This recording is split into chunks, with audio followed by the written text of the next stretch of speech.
New Orleans, famous for jazz, art, beignets, and one big event that happens each year in the city center. That event is Mardi Gras. And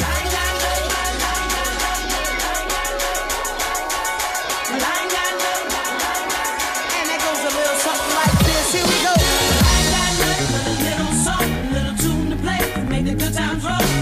Mardi Gras, otherwise known as Fat Tuesday, occurs the day before Ash Wednesday. However, these celebrations can last up to 2 weeks and have 1.2 million people in attendance. But why is this holiday relevant in the context of waste? What measures are taken to clean it up? And what new products can help combat this big issue? Let's tune to Gabby to find out. Thanks, Christine. Like any party, people enjoy food, drinks, and party favors, but this generates a lot of trash. In 2017, approximately 1,300 tons of waste was cleaned off the streets in New Orleans, which is 4 tons more than the previous year. Even worse, some of the waste is unsuspectedly toxic. In addition to food, beverage, and bead waste, workers remove abandoned chairs and couches, plastic bags, cardboard boxes, foam cups, cigarette butts, cans, and bottles. With so much food and beverage waste being generated, recyclable materials are often contaminated, which makes it hard for the Department of Sanitation to recycle. Mardi Gras beads, delightful or deadly? Everyone loves them, but have you ever stopped to think about what they're made of? What materials are we allowing children to play with and people to wear and dispose of carelessly? The answer is lead. Researchers at Tulane University's Department of Pharmacology have found the highest concentrations of lead in soil along the parade routes in New Orleans. The impact of these beads is equivalent to 4,000 pounds of lead on the streets during Mardi Gras every year. In addition to lead, independent researchers have found toxic levels of bromine, arsenic, phthalate plasticizers, halogens, cadmium, chromium, mercury, and chlorine on and inside the beads. It is important to consider the harmful effects that beads are having on our health as well as our environment. So where are all of these beads going? Well, Cameron, the city of New Orleans has to deal with tons of waste littering the streets, including the beads, and it all takes a massive cleanup effort. Before the formal cleanup even starts, parade goers are encouraged to recycle the trash they personally generate during the celebration, and are asked to place any unwanted beads in donation boxes so they can be given to nonprofits that will use them. The actual cleanup effort takes almost 1,000 people from city departments and contract laborers, and over 80 pieces of equipment to sweep the streets each night.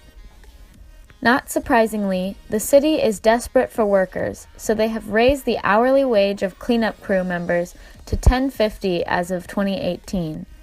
Because the cleanup is so large, some workers were pulled from the city's fire and police departments as well. Empire, the company that has a contract for French Quarter sanitation, provided 112 workers. Workers comb the streets for hours with trucks that remove this debris, though much of the trash actually has to be removed by hand. The local community has been heavily involved in recycling efforts at the New Orleans Mardi Gras parade over the last several years. One previous effort, known as Verdi Gras, had parade goers collect their plastic bottles, soda cans, lightly used paper trash, and boxes to give to assistants walking alongside a recycle float.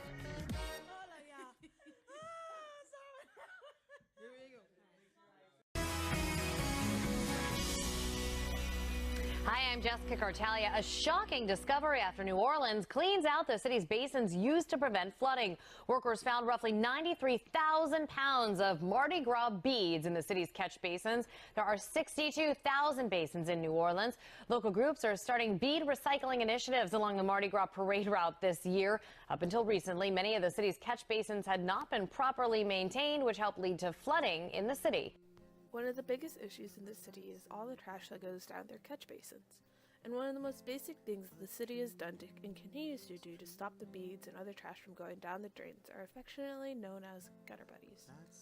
Originally, these were just 2x4s and wire, but have evolved into metal grates and big orange sandbags. New Orleans has invested $30,000 on supplies in order to reduce the waste going down. These gutter buddies were not initially implemented in Mardi Gras, though.